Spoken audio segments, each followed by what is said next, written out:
Hello and welcome to the Sky Sports Golf Podcast presented by Callaway. The third men's major of the year is upon us. They really do come thick and fast this time of year. The first two majors of the year have been split by unquestionably the best two players in the world. As I said on the pod a few weeks ago, you could argue the world's four best players currently hold one major championship each at the moment. But who will be lifting the US Open trophy on Oakmont's 18th green this Sunday? Well, there was only one choice from the Sky Golf team when it came to our guest today, because when the US Open was at Oakmont back in 2007, he not only finished seventh, but led after the opening round. It is the one and only Nick Dougherty, who joins us from Pittsburgh. Hello to you, Nick.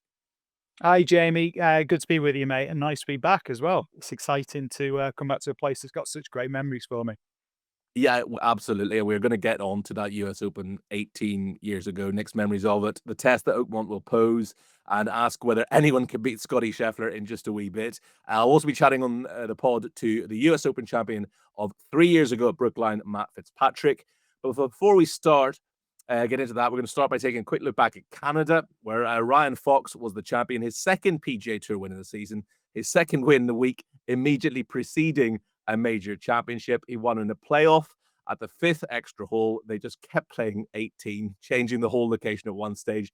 Eventually, after Foxy and Sam Burns kept making par fives, Foxy hit what he called afterwards perhaps the best shot of his career to about 6 feet. Nick, full disclosure, I was watching the tennis, getting the girls ready for school today, making dinner, only flicked over to the golf as Foxy was walking on to the 14th, the rink hole, as they called it. 3 shots back with 5 to play. I thought, oh, it's not looking great for him here. But it turned out that I tuned in at just the right time, because he suddenly turned it on with 5 to go, barring one stinking birdie putt at the 17th. It was pretty much flawless golf for his last 5 holes. Yeah, it was. I mean, it was such a hard one to call because it was at one stage like 21 guys within 3 shots. Yeah. It was so congested, but he didn't get off to a very good start. It was a little lackluster at the beginning, and then guys are making birdies everywhere. First of all, Shane soared to the front. You thought, oh, here we go. Then he slowed his roll. And then Burns came flying on through past everybody, set the bar, and then really he was the last man left who could. And they all just they made a mistake at the wrong time. But then he found the birdie on the last. It barely crept in the left edge to Yeah. force the extra holes. But to his credit, he stayed really patient through the day when it wasn't going his way to allow that to have the opportunity to happen. It did. And then, yeah, got the job done with what that was an incredible shot in the playoff. Yeah. He maybe feels a bit fortunate. Burns could have put him to bed the first time around, maybe, or was it the second? I can't Yeah, remember. the He missed a first time short putt, around, yeah. which he does I think miss Foxy many of. missed a short-ish putt of his own as well, or Left it left it a short. foot short, which is the cardinal Yeah, sin.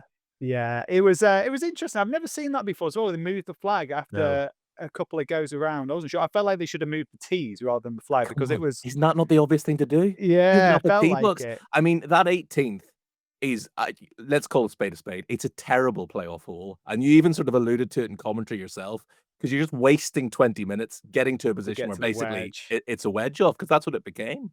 But ironically, it worked out for him the last time because they Yes. did get within distance. Before whether the wind, just Wayne was saying the wind was up and down a bit, and that when he said it was up, they had no chance. Had to lay up. But then that last one, it allowed for shot the Yeah. tournament really, and it was what a great way to win. And you know what, he's backed up that win at Myrtle Beach, and it's always that classic. You know, for me, I said it in the broadcast. You know, PGA Tour players might not agree, but winning the BMW PGA, he beat better players to win that he Mm. did to win Myrtle Beach. Winning the RBC Canadian Open, that's a big championship. You know, it's got Yeah. a great list of winners and it's got a great history as well. You know, one of the oldest ones in all of golf. So I'm really, really pleased with him. And with the exemptions it brings with it as well, he's into the Mm, Masters next year. I know he was yeah. gutted to miss the Masters this year. I think you guys said it on commentary. At the age of 38, he's playing the best golf of his life right now. Mm. He is. He really is. I love the way he plays. I think he's a great Oh, example. We did bring up a great example for like sometimes the best shots are hit without too much thought. And he is thinking about them. He just isn't dallying around, taking forever, and like you know, these mundane chats that. And it's just it gets over and hits it to the point where cameras nearly missing quite yeah. often. But I love it. He's a great example for the way that the game should be played. He's also, you know, I was just trying to think of the right terminology for it, but he's a tough competitor. He's steely in terms of he just isn't fearful. Like, and I knew, like I said that at the start of the coverage, that even when he had a bad start, I just said he won't flap. He's not No. someone to panic. he'll just keep chugging along doing his thing. And he's just a tough bloke and comes across in his obviously physicality that he has, but also the way he plays the game. He's no Yeah. nonsense. I just think he's great. Love Yeah, a he's bit of great. Foxy. And Yeah, you're love a right. bit of Like it. the amount of times I'm always sort of taken aback by just how quick he does play because Mm, I mean, I'm so used to guys taking an eternity over a shot that, yeah. oh, Christ, he's ready to play already. It's great to watch. One of the game's good guys. It seems very unfair to be critical of Sam Burns after he shoots a 62 in the final round, but he was a real disappointment in the playoff because he had a few chances to put that to bed. He really did. And look, the putt it happens. He missed the short putt to win, short-ish putt. But it wasn't a given it was going to be made in the early stage. But the way he lost, that's a massive schoolboy. That's like rule number one. When your playing partner has a chance to win, but it's not a tap in, make him win it. Don't Yeah. give it to him. And he gifted it to him. And let's be honest, if there is something we're looking at as perhaps a frailty in Ryan's game, it is the putter. It's his weakest part. I mean, I wouldn't want to out hit him, that's for sure. But the putts doesn't always make all of his putts. So I think I think the fact that he gifted it after all those playoff holes where it's over, and Ryan actually he forced his hand a bit by hitting a great shot, but he'll Yeah. be kicking himself for that. Span a wedge back off the green at one point in the playoff Yeah, as that was a well. poor shot. Yeah, Yeah. it was a poor shot. Just one other thing I want to mention from Canada as well. Matteo Mannasero, who burst on the scene as a teenager, won a number of times on the European Tour as a teenager, and then sank to the proper depths that only Mhm. this sport, I think, can really do to you. His best ever PGA Tour finish yesterday. Okay, he didn't quite get it over the line in the final round, but to have been at the very top, plumbed to the very, very bottom, and dragged yourself back up. He's still only 32 years of age. Yeah. I mean, hats off to him. That is impressive stuff. For me, because of what happened in my own career, I have more respect for guys Mm. that do those sorts of things than it sounds ridiculous than watching Scotty without the scar tissue just dominating Yeah. fields because like everything in life, when everyone's telling you how great you are and life's just going fab and everything you touch is turns to gold, like, yeah, amazing. And I love watching Scottie Scheffler play golf, but watching a guy that's had the door slammed in his face and like you had all this promise and everyone's looking at what happened, having to fend off the media attention of like, what's wrong? What's going on? Oh my God, have you seen how bad he's played? It's not even on the challenge tour, it's on the outs tour. Like Mm. the pits for over a decade. Yeah. Like to come back, to win, to get the PGA Tour card, to have a chance to win, for me is mind-blowingly impressive, and I admire that because I know how hard that was. I never managed it. I never managed to get that back. I couldn't get past the scar tissue of the fear that I had from the game of golf, Yeah. and the walls that I built around me rather Yeah. than, it wasn't about beating other guys. They didn't have to beat me. I was beating myself, and it took me retiring to get perspective on golf again. And now I love the game, but when I was in it, I couldn't see the wood for the trees. And Matteo has managed to do that though, from being as bad as it was. And again, all in the noble pursuit, trying to get a little bit more distance to make the next step in the game so that he can go from being a really good player that was the world number 25 to being a superb player that threatens to win majors. It didn't work out. And it didn't just not work out, he lost it. So to Mm. come back and see him now, I think that's marvelous. He's Truly is brilliant. marvelous. And Nick, you're not alone. Like so many can't get past that scar tissue. So for him to have done it, great to see from Matteo Mannasero. Our customary Ryder Cup watch, the Ludwig Oberg revival continues 65-66 over the weekend in Canada to finish in a tie for 13th alongside the ever consistent Shane Lowry, who, as Nick said at one stage yesterday, did lead the tournament. A welcome return to form for Thomas Dietrich. He was in a tie for 18th. A decent defense from Bob McIntyre, finished T36 alongside Torbjorn Olesen, who was actually quite well placed until a poor final few holes for him. But miscuts for Justin Rose and in spectacular style, a miscut for Rory McIlroy. We will discuss that in more detail shortly because let's get on to the US Open preview. It is US Open week at stunning Oakmont, one of the great historic courses in the United States. All the indicators are that it's going to provide a brutal test. And it is a funny old game, Nick, because literally 1 month ago, before the last major, we're asking, okay, can anyone beat Rory McIlroy? He's the best player on the planet. A weight's been lifted. He owns Quail Hollow. Now we're asking, can anyone possibly beat Scottie Scheffler? Can they? Um, yes, because it's golf. But the signs aren't good. If you ask me, if you said, look, you can have anyone and you don't have to pick someone that's exciting, you pick whoever you want and your life depends on it. I'm picking Scheffler Yeah. every single day and twice on Sundays. But to be honest, the Rory thing for me, yes and no. I wouldn't have said I was in that camp necessarily. Mm. I think maybe long term, he goes on to win lots more majors. Yeah. That wasn't a lot of time to go from doing something that changes not just your golf career, but the way you look at your life, that your purpose to getting out of bed every single morning has changed forever. Like, Jesus, what do I do now? Like this is amazing, but right, okay, PGA, right, come on, place I love. I should do great here. On this golf course suits me. He's like, he just wasn't mentally ready to Yeah. compete again. And I don't think he, and I think, I think he's been quite honest as well. And he's talked about putting himself in the right place of trying to find what gets him out of bed, set new goals, reassess what the future Yeah. looks like. He'll get there. I just think it's quick. I'm not sure it's now either, because watching him in Canada, it was a struggle. He didn't look at his best there for sure. And then when you lean into the other side of that, so Rory and Scottie have obviously stolen the show to start this year. Scottie is as strong as ever. The question for Scottie was, can you go from a season where you win 9 times, a gold medal, the Masters, the Players, all these sorts of things, and build on it? Because I think that's a massive hurdle.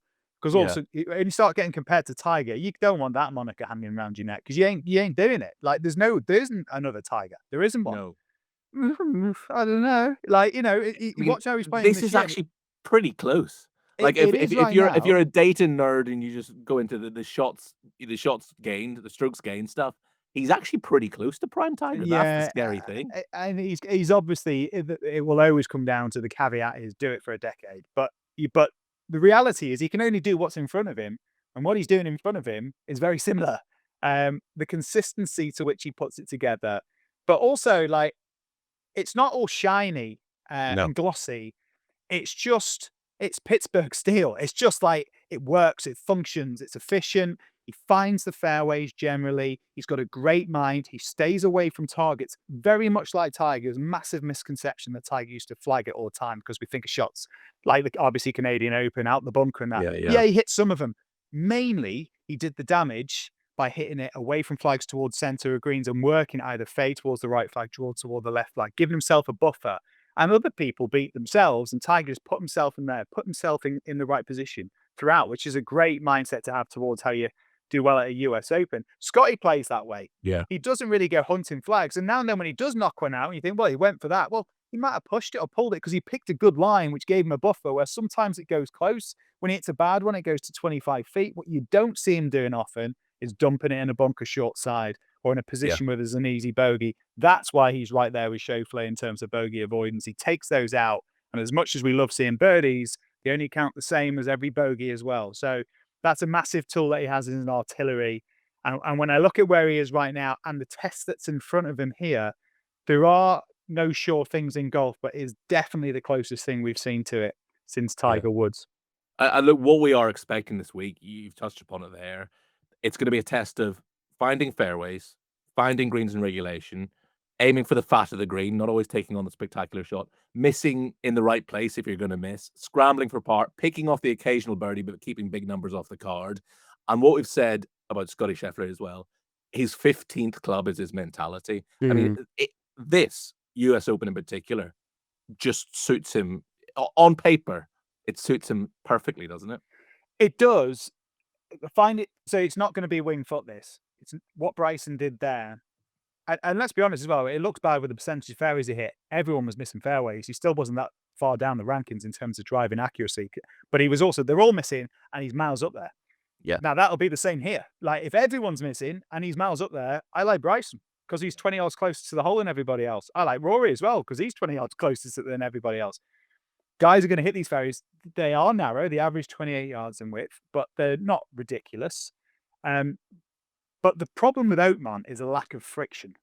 So if a ball rolls, you're done at Oakmont. You have to have control of the golf ball. So if a ball is ever rolling, of course, on the rough, it is always rolling. Now, sure, if you're close to the green, it's rolling less, but it's still rolling. A ball rolling on these greens, they're huge, 8,500 square feet. Yeah. It's another 2,000 square feet bigger than the average on tour. But they are so undulating, and they are arguably the most difficult greens they face beyond Augusta National. They are the easiest greens to three-putt that they will go on. But if you miss it, you can sometimes not keep it on the green. And like we see, a great example is the par 5 12th. It's virtually unholdable unless you're coming from the fairway with your third shot. And if the ball is rolling on these greens, it won't stop, and it is nearly Yeah. impossible to get it close to a hole. So coming from the fairway is imperative because from there you can do the one hop stop, which is going to be the ultimate skill. And when I Yeah. think about guys who have great control over their ball and are brilliant from the fairways and complete control over distance as well as spin, Scheffler would be top of that list. Yeah, absolutely. And as you say, finding the fairways is key, which is Mm. something Rory McIlroy hasn't been doing of late. Let's go on to Rory. We kind of have touched upon him. We said that after Augusta, weight would be lifted. He's going to be freed up, untouchable. Since then, a hit and a giggle with his pal Shane at the Zurich, an okay performance at Philly Cricket Club, a meh PGA Championship, subsequently a lot of negativity coming out of that. Pre-tournament withdrawal from the Memorial, then not just a miscut, as I said, but a miscut by a wide margin in Canada. Let's quickly hear from the man himself after more driver woes in Toronto. I went back to a 44-inch driver this week to try to get something that was a little more in control and could try to get something a bit more in play. But if I'm going to miss fairways, I'd rather have the ball speed and miss the fairway than not. So I was saying to Harry going down the last, like, this is obviously the second time this year I've tried the new version, and it hasn't quite worked out for me. So, I'd say I'll be testing quite a few drivers over the weekend. I felt like I came here obviously with a new driver thinking that, that sort of was going to, be good and solve some of the problems off the tee, but it didn't. So, yeah, and obviously going to Oakmont next week, what you need to do more than anything else there is hit fairways. So, yeah, still sort of searching for the sort of missing piece off the tee. And obviously for me, when I get that part of the game clicking, then everything falls into place for me. But right now that isn't. And, that's a concern going into next week. Nick, Rory's concerned, and I think all Rory fans probably should be too. Yeah. I mean, Oakmont's not a course you want to be going to, not having your game in order, and he's saying that himself. But the driver stuff, I get the frustration of being singled out there. That would have annoyed him, Yeah. that it wasn't dealt with more transparently. Get ahead of it, the organisation from the PGA and the USGA to explain that this is what goes on. Because the problem is you have an audience coming to major championships that don't watch golf all the time. And all of a sudden they see headlines on social media of Rory uses a legal driver to win the Masters, which one, we don't know is true, but because it could have been fine then, for all we know. But two, happens all the time. Nothing to do with the players. They're all built towards the edge. Every single player treads this line. You play and they do the testing to keep it all in check. Because if we didn't, guys would use them until they crack. And that's what would happen. So he did nothing wrong. And yet he got all this negative PR. And I think it annoyed him because he wasn't playing his best. He's obviously still fighting as well his positioning. I think he'd love to be able to step away if he could and enjoy this for a little while. Like, lap it up. He's done something that he's one of 6, in the history of men's golf, which is now like, Scottie, you're not even close yet. Like, you're not there, mate. Like, Brooks, you're not there. Xander, you're not there. Yeah. None of you are there. Like, it's Tiger and Jack, the two before him. And so he wants to enjoy it, but at the same time, he wants to compete. And he went to a place where he was supposed to win because it was Quail Hollow, where he's won so many times before. And he obviously wants to compete and be at his best. But he's also said grinding is harder now than it used to be. Yeah. Going to the range and grinding is tougher because the motivation has shifted, understandably. He will solve that. I doubt very much we're going to hear Rory retire next year. He will solve that, and he will want to get more majors, but he has to set himself a goal, and I don't think he knows what that is yet. I think the challenge of Oakmont will get his attention because it gets everybody's attention. And I think players love to say that they've won at Oakmont, one, because of the champions that they've had there, but also it is thought of as the hardest in terms of physicality, but also mentally. And every player wants to be remembered as those two toughest. He's also become a very good US Open player, Rory, and you wouldn't necessarily have thought that a decade ago, where you thought Rory very swashbuckling but makes a lot of mistakes. He's become a very patient US Open-y style player as well. Well, it was a conscious effort. He made a decision that he was going to build what he did in his preparation around what was required to win these championships. The US Open is all about that. And as you say, it doesn't lean necessarily into the aggression he plays most weeks on tour, but he's learned to do it. It's a little bit of a nod to Scheffler, right? And what he watched from Tiger, probably a lot learned from Tiger in terms of plotting his way around these golf courses. Back-to-back seconds suggests that he has the game that can win a US Open. The bit I was a bit surprised with was the move in the driver. Now, I use that driver. Yeah. It's a great driver, great tech in it. But the only bit that surprised me is he obviously wasn't quite ready to do it because he loved that QI10 he had. He loved it. And of course, it can't use it. So he had to change the head. What I am surprised in the short space of time between these majors, because you know what it's like now, because they all come in a row, they're bump, bump, bump, bump, they're on you, and then they're gone. It's like there's not a lot of time to work in new head, new feel, new look. It's a challenge. So I'm just surprised he's tried to put it in now. That surprised me to see him in Canada with that driver last week. Nick, I answer this for a lot of amateur hackers and laymen watching like me and listening to this podcast, because his driving is a superpower, and a lot of mere mortals will be thinking, well, surely it can't be that difficult to find a head that is similar to the one you had. How difficult can it be to find a driver? Because he's gone from the greatest driver to he can't find a fairway.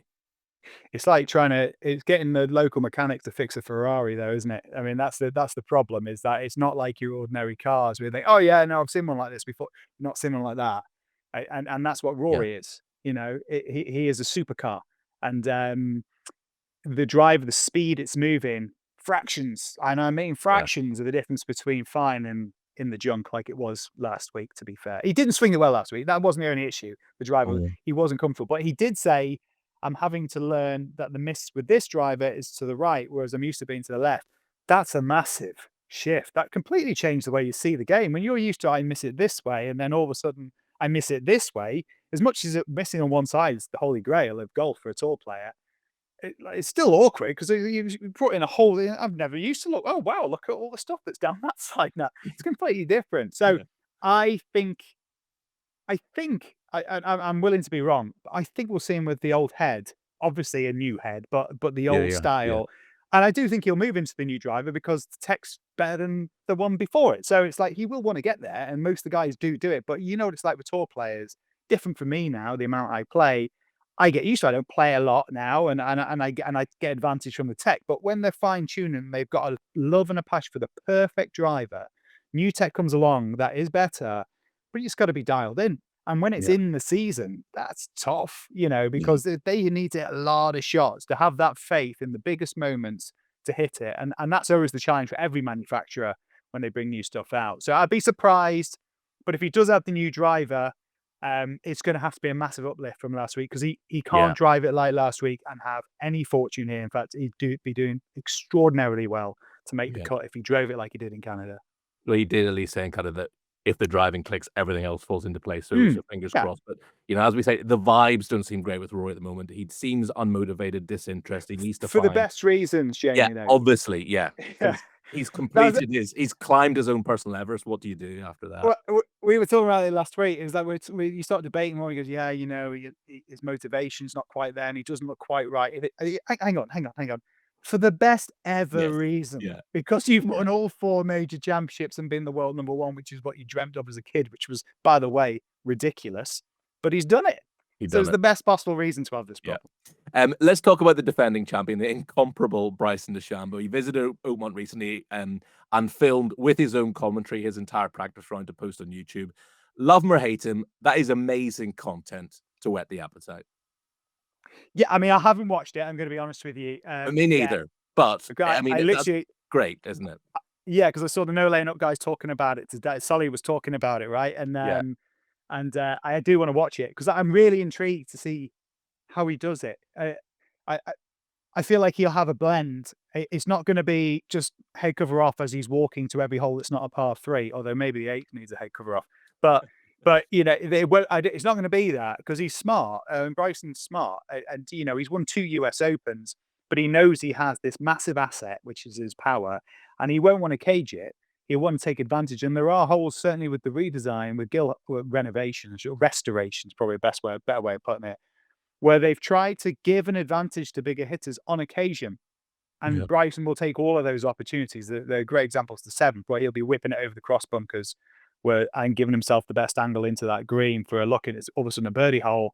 Most guys hit down the right-hand side, blind, cross a big bunker, much more challenging. He won't give up those edges, but I think when there can be restraints, he's going to be smart enough to know that Oakmont doesn't play ball like the rest of them.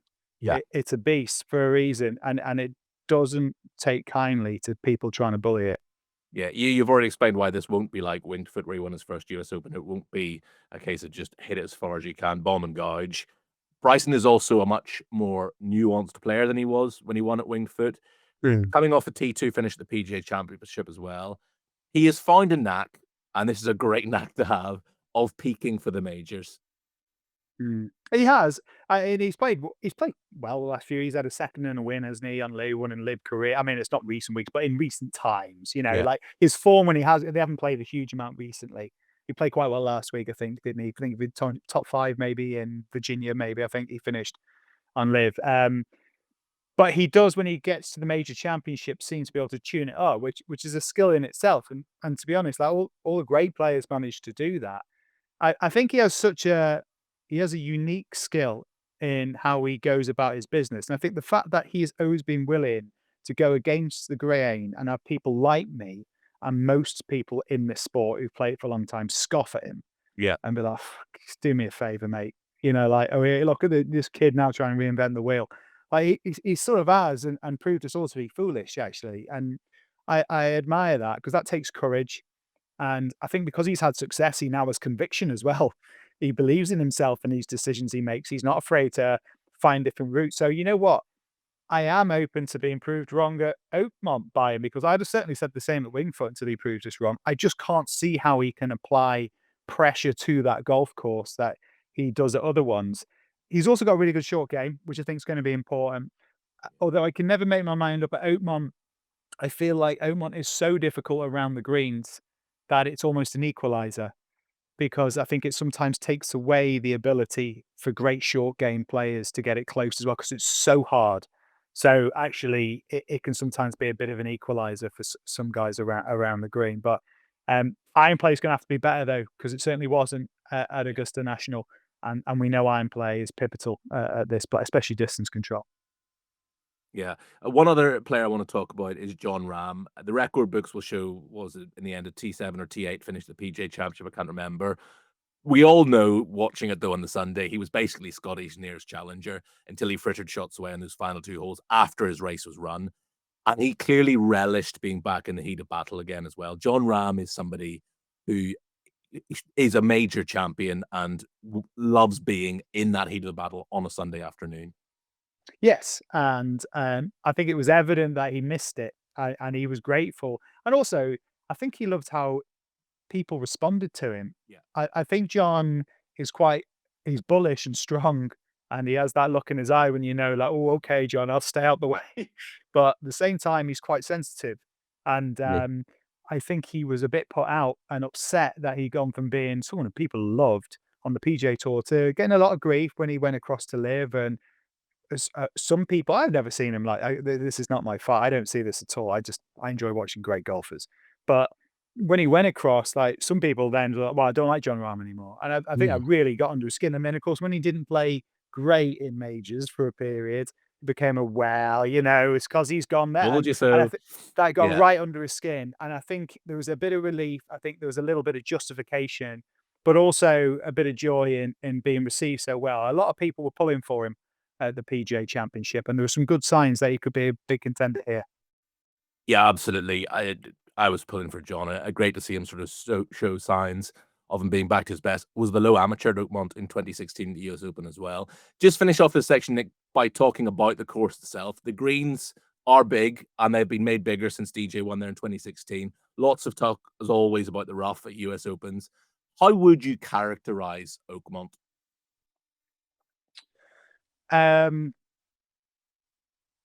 It's brutish. I remember, to talk about myself for a second. When I led, I had to go and do the presser. I remember describing it, even after shooting 68 on the first day, as barbaric. I completely recognized what it was. I hadn't broken 40 in any of the practice rounds on any 9 really? holes. And I think that's why I shot a good score. I had no pressure. and no pressure because it was just like, this is too hard.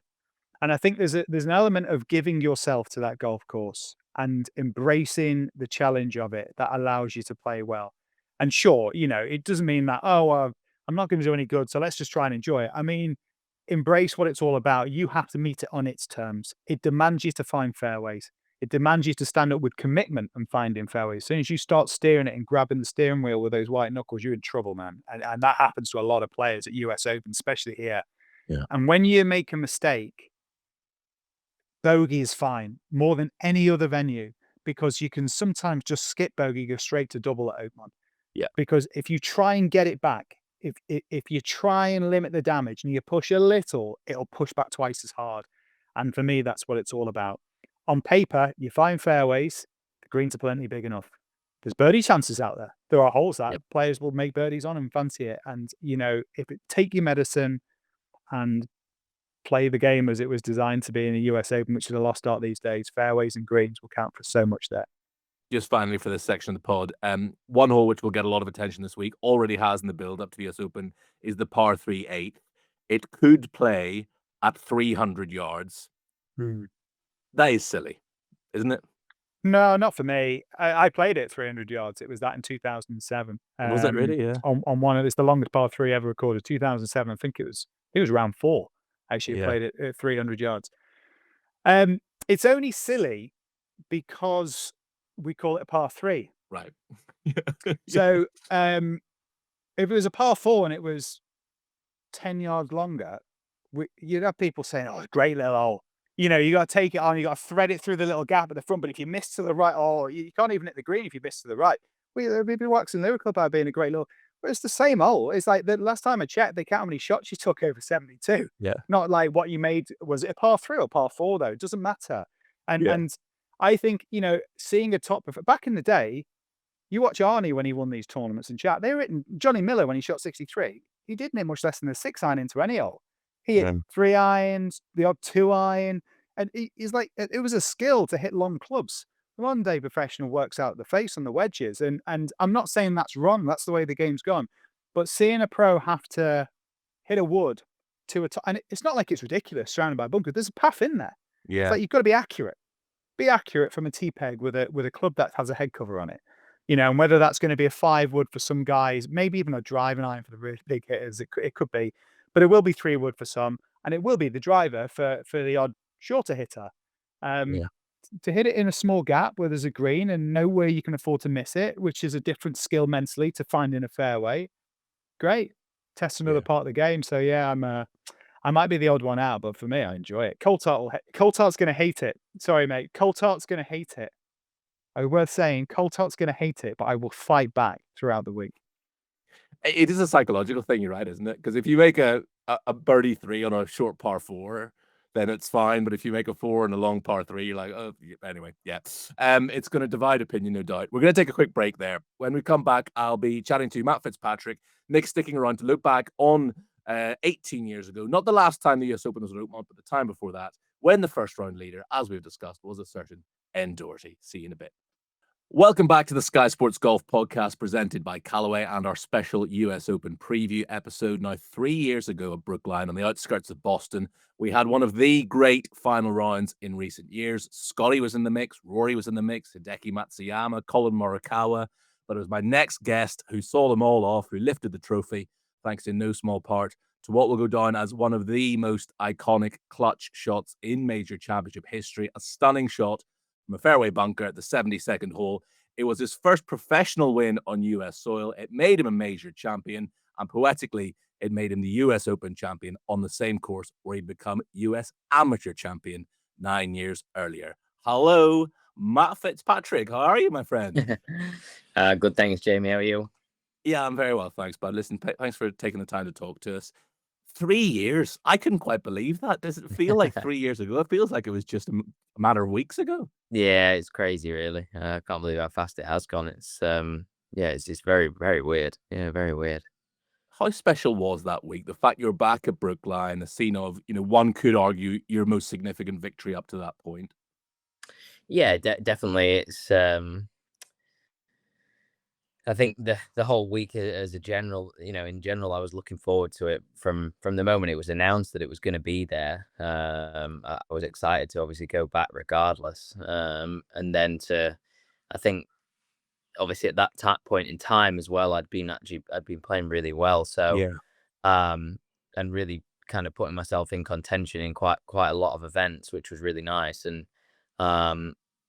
I think obviously getting there with the confidence, even though that was, 9 years ago that I played the US Amateur there, it's like, I felt like I knew that course better than everyone else. I had that success. Got that confidence. And particularly when I was playing well there as well, it just kind of all came together, obviously. As you said, you were playing well, and people will remember you were kind of in the mix at the PGA Championship, Southern Hills, a few weeks before that. But can you remember how you were feeling on the back nine at Brookline on the Sunday? Did you draw on that experience of Southern Hills? Were you watching leaderboards? Were you conscious of feeling any more nervous standing over shots?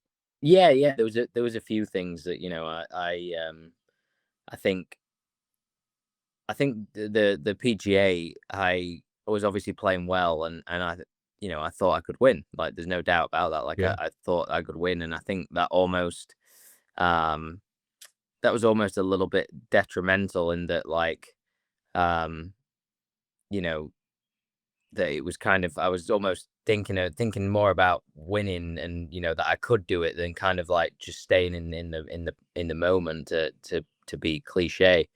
But kind of after speaking to my coach Mike Walker, basically, like, the time leading up to it, and then we had a call actually on the Saturday night of the US Open. We spoke about it, because I said to it, I said, listen, I feel the same way. I feel very, Yeah. very much like I can definitely go and win this, and my confidence is obviously high from playing well and whatnot. But and his advice was kind of like, yeah, that's fine. You can think about that, no problem. But you got to let it wash over you. You got to and again, he said, I seem to remember him saying, like, as cliche as it is, it's cliche for a reason. But you got to, each hole, one hole at a time, and stay in the moment. And I think that was that really helped me, because it was like, yeah, okay, I can, I can think about that. And the other thing that I felt was quite good, I look back, and it was like quite quick. I remember a few things on the back nine at Southern Hills, like, wasn't necessarily committed to the shot, didn't necessarily talk through it properly enough, and it wasn't necessarily the right shot at the time. And then actually the CEO of Workday, Anil, he actually, we had a phone call a week later or so, and he was like, listen, I'm not like a top golfer, but like I played tennis at a high level and whatnot, and tell me if I'm overstepping the mark, but like I just think you're a little bit quick on the Sunday. Right. It just looked a bit rushed or whatever. And I was thinking to myself, I was like, yeah, he's right, obviously, because I knew that as well. And he's like, just, slow down. So that was another thing that, I consciously sort of tried to do, maybe walk a bit slower, just take my time. But the biggest thing was like, really committing to the shot, knowing, not walking in until we decided what I was going to hit, basically. Well, speaking of committing to the shot, the bunker shot in 18, which I referenced, and we've spoken about this before, but to take it on, to execute it perfectly, the moment it came off the club face was one of those shots where you just go, yeah, I've nailed that. As soon as I hit it, I knew I'd hit it. I knew I'd hit it clean, which was the most important thing. We always felt like we had a shot to the green, but I would say that it cut a lot more than I thought I could cut it out of a trap, really. So I was obviously trying to hit a little cut, which was kind of my stock at the time. But then when it's come out, like, I've obviously just hung the face a little bit more, and it's cut a little bit more, and I look up and it's like fading towards the flag, and I was just like, wow, that's like, yeah, that couldn't be any more perfect. Couldn't be any more perfect. So yeah.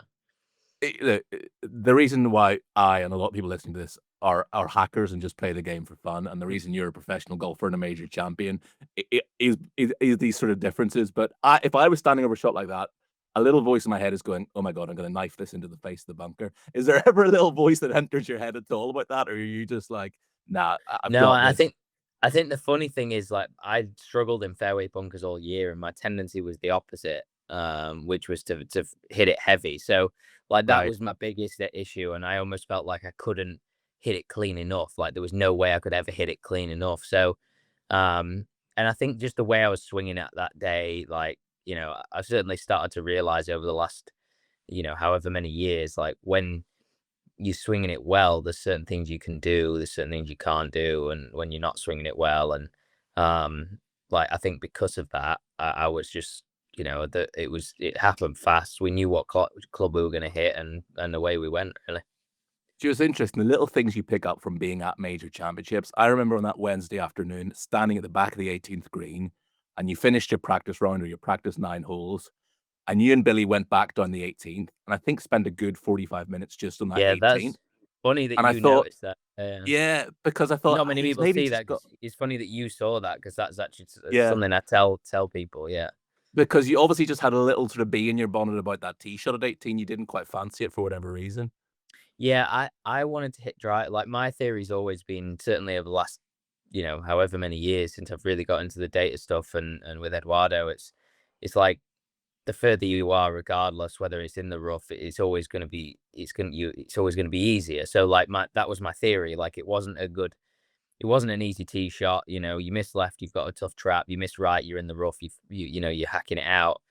But my theory was like, well, if I hit a good drive, then we're going to be fine. It's going to be in the fairway. If it goes in the rough, then I'm going to have a 9-iron with a chance on the green. If I hit 3 wood and miss the fairway, then I'm chipping out, whatever, never going to get to the green. So that was kind of always my theory. And Billy was more of 3 wood kind of theory. And I wasn't sure. And so I went back, hit a bunch of balls, and I was like, driver, like no brainer. So, and then I think for the first 3 days I played it in 1 over, and only hit the fairway once maybe, or twice or something, but didn't necessarily obviously play it that well.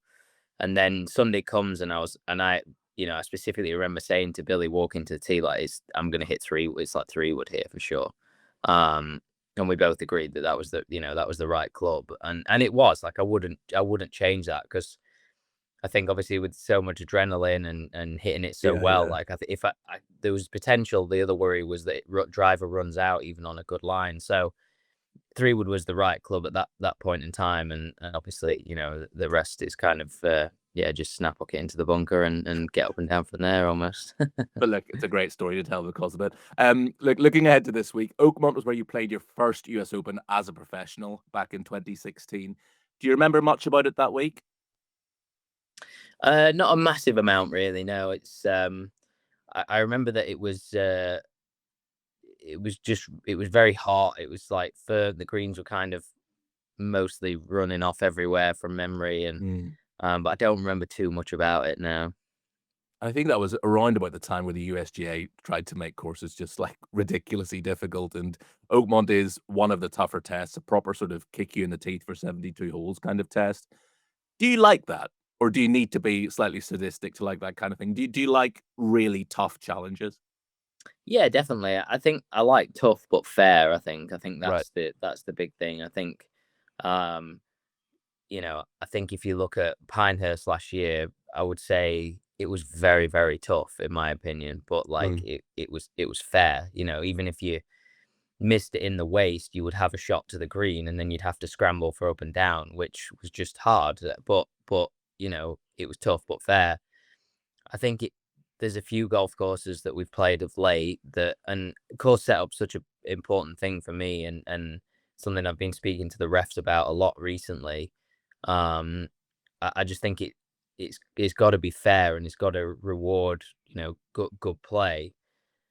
I think the PGA over the years has kind of changed their setup in different ways, and again, I think it depends on the different courses, and same goes for the US Open. I feel like they've definitely thrown different setups out there over the last however many years just to kind of see what sticks, and I still don't think they've necessarily found like their perfect thing in mind. I was actually speaking to someone from the USGA asking about the rough, and my big pet peeve is like you can miss a fairway by a yard, and it's worse than someone who hits it 40 yards offline. And the cut is so defined in some of these places that you could actually hit it in the semi-rough and it's nestled against the rough line and you've got no shot, and someone's hit it another 30 yards in the rough and they've got a shot.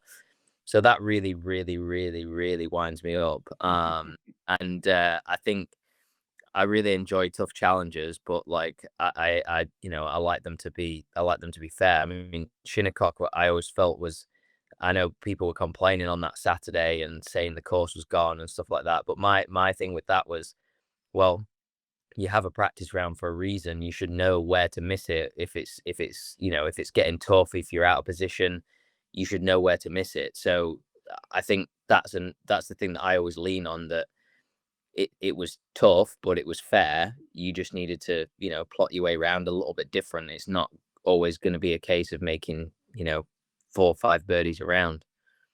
And I always think courses where it is tough, where conditions are tough, where, -5, -4 is going to be the winning total.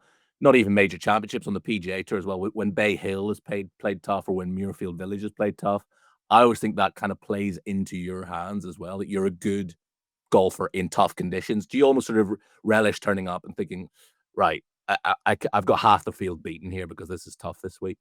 Yeah, but I don't know if I kind of think that I've got half field beat, but like definitely I enjoy the challenge. I enjoy when it's well, I wouldn't say I enjoy it, but like it's, I think when it is tough like that, I like it when it's like that. It's just for Better me, I than a think, birdie fest. yeah, exactly. I feel like, but I also feel like in that it requires more skill in a way to grind it out. I think I'm not saying it's super easy to go out there and shoot 40 under, because I've never done that either. But like, I think when it is tougher, I enjoy it a little bit more, because I feel like you say, it almost not plays into my hands, but just I feel like I'm used to that. I've grown up kind of playing that style of golf, I think. And normally when it's windy and firm, that's kind of when I feel Yeah. like I'm kind of in a good spot. You're also coming into this major, having come off a major where with just a few holes to play on Sunday, you had a genuine chance of winning. How much belief did that give you? Because it has been a really tough year, 18 months for you. I don't know if I had a genuine chance of winning. I mean, Scottie Scheffler, he doesn't put a foot wrong, does he? Chuffing hell. He never gives you a chance. So I think we were all playing for second. When he got to 11 under, I think we were all playing for second, weren't we? But no, it gave me massive confidence. I was so pleased with the finish. I was saying to my wife and a couple of the team that it was a weird feeling coming off 18, because I was delighted with the finish, but at the same time, obviously disappointed with my last few holes. But at the same time, like, I looked at those last few holes and I was like, well, I'd hit so many great shots over the course of the week. Like, I just hit a couple of poor ones, and unusually for me, I just missed a couple of putts, and all of a sudden I hold those, and I think I'd have finished the two. I didn't play 17 and 18 well, but I played 15 and 16 really well. And if I'd have made the 2 putts on 15, 16, you 2 better, I finished second or sixth or whatever it was. I can't remember. And obviously it's a different week, but like for me, I just feel that I came away, just in a much better frame of mind from, having finished a great week and played really well all week. Yeah, how frustrating has the last year or so been? And have you been scratching your head about, how do I figure this game out? And do you feel like you've turned a corner now? Yeah, definitely. Of course, it's always frustrating. It's a world's most annoying game. And it is very annoying. But yeah, I definitely feel like I'm on the right track. I definitely think things are going better. I feel like more confidence in my game, more confidence in what I'm doing, and yeah, just I feel like I've just got to kind of lean into that a little bit more now, and trust that, and probably in a way be a bit more aggressive to try and go after it and get some wins really. And look, a lot of people listening to this will know how much you analyze your own game, pour over stats, keep such detailed notes. You just sort of referred to this. Is it tough to keep completely focused on how you can make yourself better and not look at Scottie Scheffler and think, God, I'm so far away from that. I'm playing for second place here. I mean, or is Yeah. everybody looking at Scottie and thinking that at the moment? No, I think for me, like, listen, obviously this could be a dangerous quote, but I feel like if I'm in the mix going into the back nine, I think any player would say they back themselves to go out there and win and compete and have a good chance of winning. There's no doubt about that. He's obviously at an extremely elite level right now, that a level that no one's seen since Tiger-esque, which is Yeah. phenomenal, really. Um, but at the same time, if you go in on that back nine, you think, well, Scotty's there as well. I'm just never going to win, and you're never going to win, are you? So I feel like I've definitely, got my confidence back a little bit, and I just got it. It's just a case of trying to kick on now and try and force some more results, really. And obviously, all professional golfers can recognize when they need to change things and they're not going according to plan. One big change for you this year was to part ways with Billy. How difficult a decision was that to make? Yeah, obviously it was always going to be difficult. We've had such great success together and stuff, and I think it was one of those things that so I felt that it was the thing that I needed at that point in time. And he was obviously so great for me, and I learned so much off him. And I think that's just it's the way the golfing world, isn't it? There's all these so many variables in the game, and it's controlling as many as you can is what's important. And I just felt at that point it was the time for me to to do something a little bit different. Yeah. Look, I've already taken up enough of your time, but just finally, obviously this is a US Open preview podcast, but we always reflect on the Ryder Cup. The last 18 months or so has kind of left you a bit behind the eight ball in terms of qualification. I've backed you to make the team. Anytime I speak to somebody, I say Matt Fitzpatrick will be there because I think form is temporary and class is permanent. Have you had chats with Luke and Dodo? I mean, you chat to Dodo all the time, I know, but have you spoken to them about, look, guys, I'm getting there. I want to be there. That's very kind, Jamie. Thanks for putting me in your team. Means Let me know nothing. when you Being in my let me know when team. you're captain, and Yeah. I'll play for you. Yeah. Yeah. I've had brief chats with Luke. Yeah. I've had brief chats with Luke. I mean, I think being experienced now and knowing how it works, it's like I'm not I'm not trying to force it. I'm not like texting Luke, like, Luke, I really want to be there. It's really important for me. Like, if I play well, I'll be there. If I Yeah. don't play well, I won't be there. I'm happy to accept that. As well as anyone, like, my Ryder Cup experience hasn't exactly been how you dream about as a kid. So I love to play the Ryder Cup. I love to be part of the European team with all the lads. But at the same time, it doesn't it doesn't hurt me right now because I know where I am. I know where I lie. I know I'm not that close to the team, and I know that I've got to have some good results to even come into the frame of mind for a pick and whatnot. So yeah, it's really something I'm not even thinking about, to be honest, Jamie. It's like, really is Yeah. it's very far in the back of my mind. I'm just trying to concentrate on where I am and kind of pulling myself out of the bit of the hole that I've been in, and just going from there, really.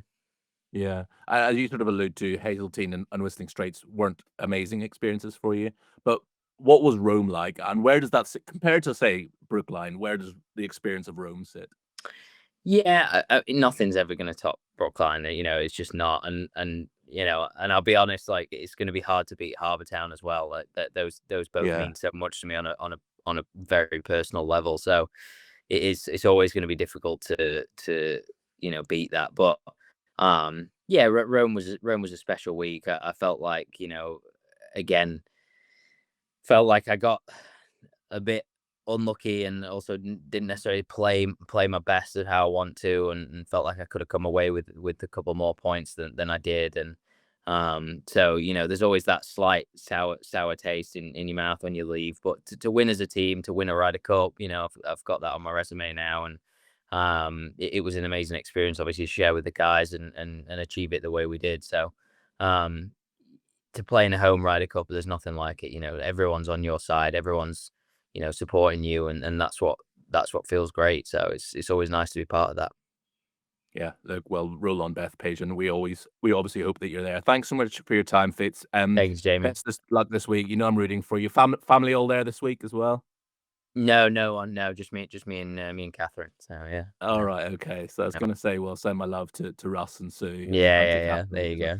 You're now my fifth Fitzpatrick, since Catherine's joined the family. I believe it. That's fine.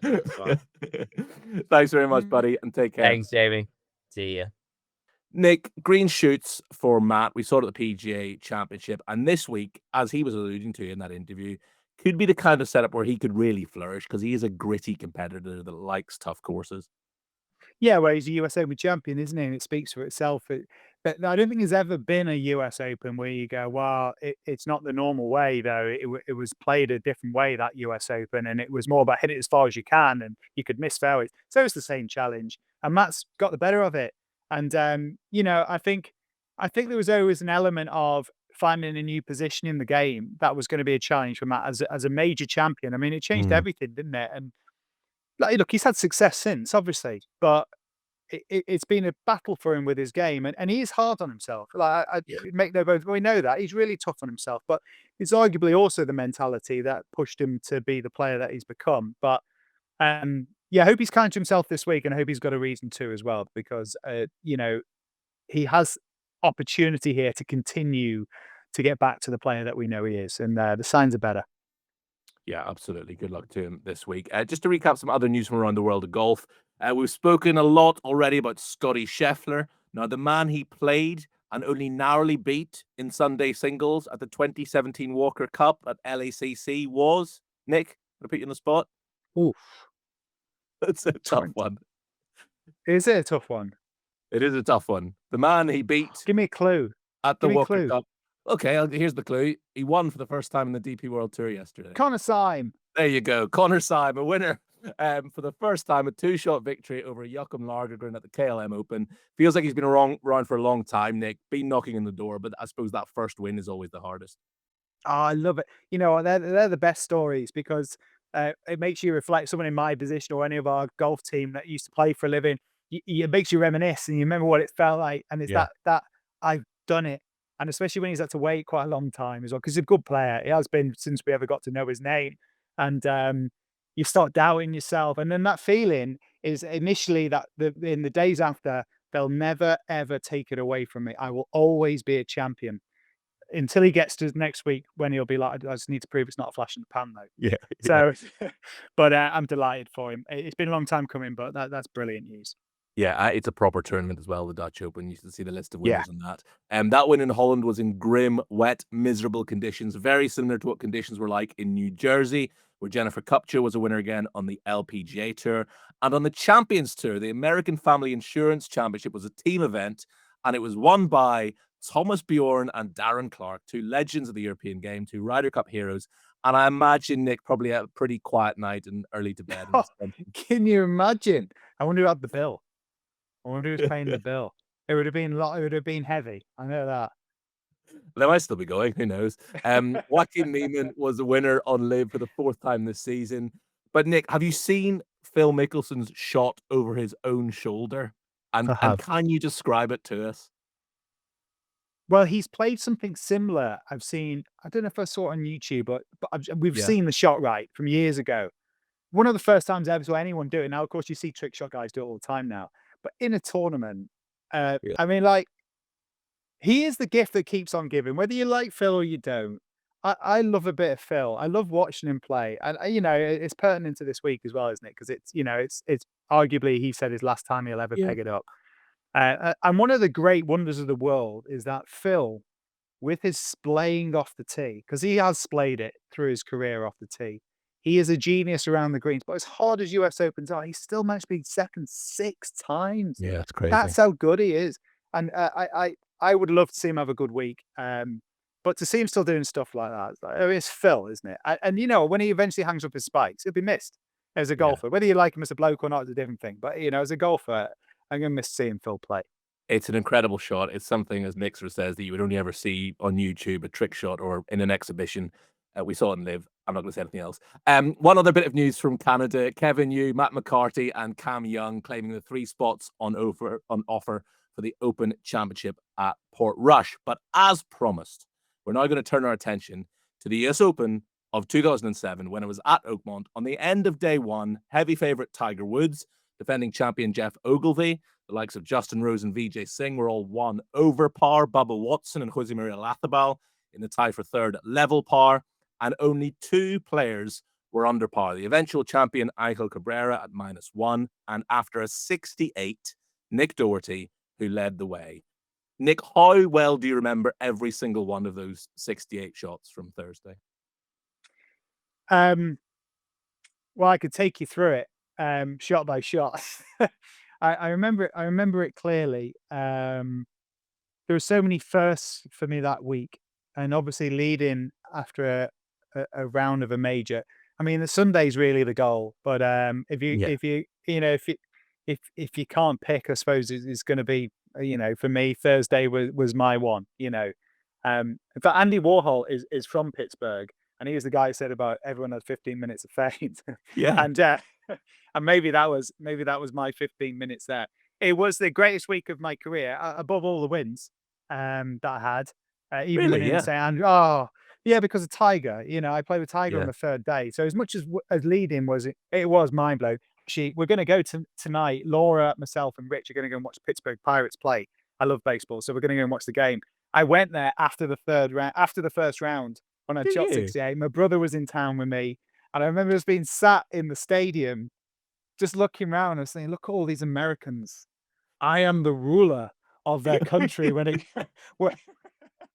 and of course, No one on this continent can play golf better than me. and it was short lived. But you know what? I played lovely, and it was amazing. I loved it. And to shoot 68 at a course like that gives me immense pride of what I did. The story about it, though, really is more about what happened after, because the next day I didn't feel like I played that much different, and I shot 77, and it was just so difficult. It wasn't that much different, and that was Oakmont in a nutshell. And I was obviously really despondent, but because the joy and the buzz of leading after a major championship, at that stage as well, I didn't know what was going to happen. My career would end up happening. I was playing the golf of my life. 2007 was my best year. I'd gone to win the Dunhill later that year. I was top 50 in the world. And you just think, I've arrived. Get ready, guys, because I'm here to stay. That's sort of you're bullish, aren't you? Confidence and, internally a bit of arrogance of this is my turn. This is my time. And I really felt like I thought I'd hang around.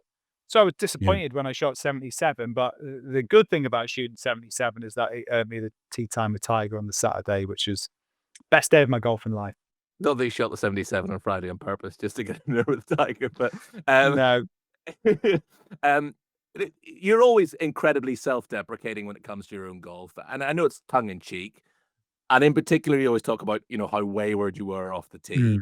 So you would think a US Open at Oakmont would be your worst nightmare, but it's your best performance in a major. I think I was quite good at you know what? My draw, I was streaky off the tee. So as much as it was my downfall in my game, I couldn't keep on the planet. That was different. That was when I was on my knees with the game, and it owned me. And that's where I had it. It was not yips, but it was close to being like I just can't find the golf course anymore, and that's game over because the ball goes too far. Right, you're done. When I was through all my career, I had times where I drove it really good, but it was just in and out. And obviously that week I drove it well. Wing foot the year before, not so much. I missed the cut. I was one shot worse than Tiger. I think it was 14 over, missed the cut. And the US Open, that's generally what used to happen. If you missed that many fairways, or you hit 7 fairways, I mean, you can shoot a bad number. And whereas Oakmont, I drove it pretty good, and my short game was electric. I remember feeling like it was starting to annoy Tiger a little bit, a little bit, because he was playing so good. I keep going to Saturday. So it tells you I led the US Open, but actually I keep wanting to go to Saturday because, absolutely. Johnny Miller said it could arguably be one of the greatest US Open rounds ever played. He only shot 1 under Tiger, but he hit 13 of 14 fairways and 17 of 18 greens, and he only missed the 18th fairway, and it's by this much in the right rough, and the rough was so thick in those 7, he just couldn't reach the green, so hence that was the only green he missed. And he holed nothing, but didn't put bad. So he grazed edges all day long, but didn't put badly.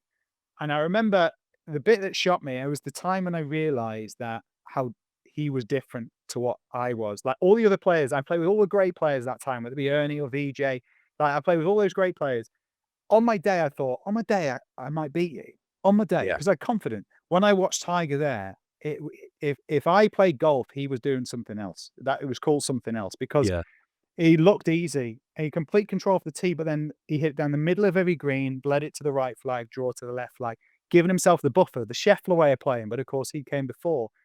And he was under no pressure. And I think I actually played quite well that day purely because all I was watching was like, this isn't that bad. You Yeah. know, I made a fateful error though. I was level par after 14 holes, which is remarkable. Amazing, right? It's on Yeah. a Saturday, the US Open. And I remember walking and I said to my caddy, Stretch, I was like, we can do him today, mate. I might have said different words, but like there might have been an expletive in there. But I was pumped. I'm like, I think we can do him today. Like, imagine that. Duffing up Tiger Woods in the US Open, have a bit of that. And I took my attention away from being fully focused on that golf course, which requires all of it, especially with my ability. You know, I didn't have anything spare out there. And I dropped 4 in the last 4. And arguably, I lost that tournament by 5 to Cabrera in the end. And it would have made all the difference. Yeah. You know, but it was the greatest round for me because, you know, as much as someone wins a major championship each week, to see Tiger when he was in his prime and Yeah. play with him in the tournaments that he wants to win, that's not something that's coming around again now. It's gone that. He's not going to be that guy anymore. And Rory and Scottie have stepped into that void, but for me, there'll only ever be one Tiger Woods. And I was lucky enough to be alongside him in one of those things. It's interesting. David Hoyle says exactly the same thing, and I'm sure you've had this conversation with Hyler about playing with him in the 3rd round of the 2005 Masters and just being like having a front row seat to an absolute clinic and thinking, Yeah. I'm never going to be that good. It must just be.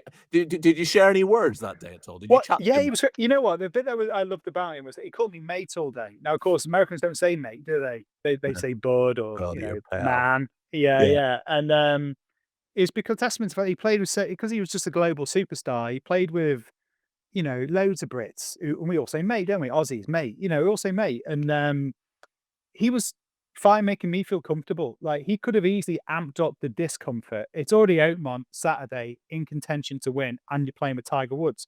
Crowds are ridiculous, and they ain't there to see me. Funny enough, you know. So like, he could have made that. He could have lent into that. He didn't. You know, he made me feel so at ease. Great. And it was a real pleasure to play with him. But I remember thinking that is not the sport that I play and being in awe of it. But I'm grateful and privileged to have seen it. Who did you play with on the Sunday? Lee Jansen. I beat Yeah. Lee. I beat Did you? Lee. I shot 1 over on the Sunday, which was a great score. I hold a 12 footer on the last for a par. And well, it was in the end. It was got me the top 8, which got me in the Masters. There was that Yeah. day. Not only did I have my best finish in a major, but I knew I was going to Augusta the next year. Yeah. And obviously, I thought the world was at my feet at the time. Little did I know that there'd be, you know, some tribulations to come after, trials and tribulations of life and golf afterwards. But wouldn't change any of it. It was amazing. And I've heard you speak about this. The test of the US Open is that stern test where you're just getting kicked in the teeth for 72 holes. You cannot switch off. You love that style of golf, don't you? I do, yeah. It's a bit sadistic, isn't it? But you know, if it was like that every week, you'd hate it. But when I came to the US Open and I realized the first time I played was Pinehurst in 05, it took me a while. I made the cut, but I kept second guessing, like, oh no, that can't be that close to that slope because that's not fair, is it really? It is. No, it is. It's just you can't go in that bit. It's like, but I'm only 15 feet away. Yeah, but you can't go in that bit. Yeah, and I learned there that wow, this is brutal, and it was just like I enjoyed the fight of it. Yeah. You know, I think as growing up as well and watching it and seeing that, and I love it now. I love like being back and doing what we do for Sky and being in that and telling that story. I love the fact that you know, wiping the sweat off their brow and getting up off the canvas and like. He's doubled that hole, but he's hung on there and he's managed to shoot at 74 and they're hanging in there. And it's the battle against the course, the competitors, but mainly themselves. Yeah. Mainly themselves, because it challenges everything you believe that should be fair. And golf is not fair, never was fair. Otherwise, you'd never hit out of a divot in the fairway. you'd never get a bad bounce. It was never supposed to be, and the illusion that it should be somehow. I don't know who thought that up, but they weren't for this sport, and the US Open epitomizes that element of it. And people might say, "Oh, it gets ridiculous," and when they lose the golf course and it becomes certain pin positions become unplayable, that's different. Yeah. It's a regular these days for them to do it, but they tread a thin line. And I like it. I get excited about that. You get in the morning, you get the pin sheet out, and you're like, "Oh, that could be juicy." By the time we get to 3:00 this afternoon, and for me, it's one of the things that makes it such a great spectacle. It's the hardest championship, and Jack has spoken openly about it. Is that he said once, his quote was something like, "Not everybody is meant to win the national championship of America, and very often they know it." Yeah, exactly. Look, And can't I wait think for it. that's the test. That is indeed. I think in recent years, the USGA have got the course set up absolutely spot on. I'm really looking forward to this week. Nick, thanks so much for your time. This is actually the 20th podcast of the new era since Josh passed over the mantle to me. In our first 20 episodes, these are the guests we've had: Xander Schauffele, Shane Lowry, Tommy Fleetwood, Bob McIntyre, Wyndham Clark, Billy Horschel, both Matt and Alex Fitzpatrick, Thomas Dietrich, Padraig Harrington, Brant Snedeker, Jeff Ogilvy, Eduardo Molinari, Anna Nordqvist, Laurie Cantor, Callum Hill, and Stevie Williams. From the Sky Golf and the NBC family, our very own Wayne Riley, Rich Beam, Paul McGinley, Rob Lee, Ewan Murray, Dame Laura Davies, Mel Reid, Karen Stupples, Brad Faxon, Brandel Chambly, Matt Every, and saving the 4 biggest hitters to last, we've had Butch Harmon, Sir Nick Faldo, Jack Nicklaus, and Nick Dougherty, of course. So it's not a bad list up to this point. It's been a joy so far. Some list of guests for our first 20. We're only getting started as well. So Nick, thanks for coming on today. Congratulations, Jamie. Cheers, mate. Thanks very much. Thank you, loyal listeners, for being on the journey so far. If you've liked what you've heard or watched today, do make sure you give us a follow on Apple or Spotify, wherever you get your pods, and leave us a review. Let us know what you think of the show. A huge thank you, as always, to Callaway for sponsoring the podcast. Thank you again for your time. Do join us again this time next week to look back on what is bound to be a thrilling US Open at Oakmont.